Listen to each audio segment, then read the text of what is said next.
Hello. Today I'm going to be presenting on La Niña and talking about its causes and effects. To understand what La Niña is, one must have a thorough understanding of El Niño. So what is El Niño?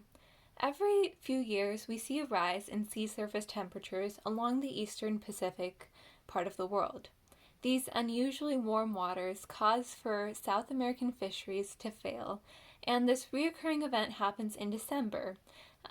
Therefore, South American countries decided to name this event El Niño after Christ, as it happens during Christmas time.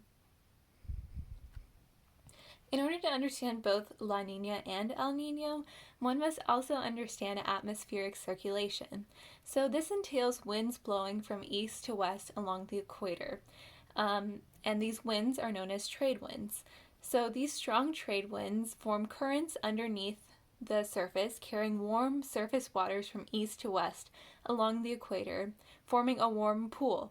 And this hot water piles onto one side, specifically the Western Pacific in the case of El Niño. So what happens during El Niño? Generally, high pressure in the Eastern Pacific promotes trade winds that allow water to pool in the Western Pacific.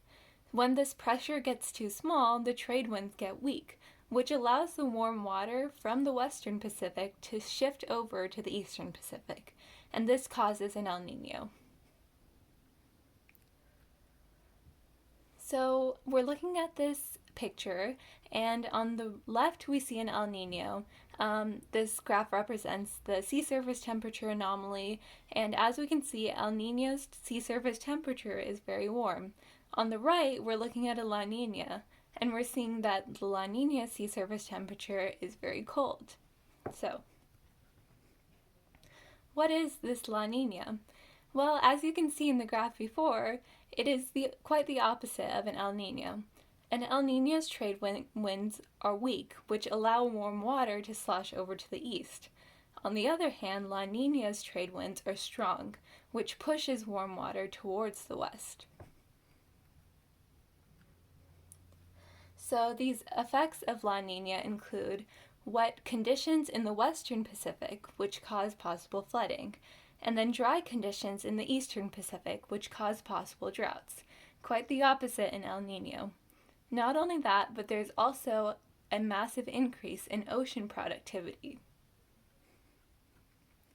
So why is this? This is basically due to the thermocline. When thermocline is higher, there are more nutrients towards the sea surface. In El Niño, the thermocline is low, which makes fisheries fail due to a lack of nutrients. La Niña, on the other hand, has a thermocline that is much higher, allowing for nutrient-rich waters to reach the surface. This creates phytoplankton blooms and ultimately allows for increased ocean productivity. And that's about it. Thank you for listening to my presentation.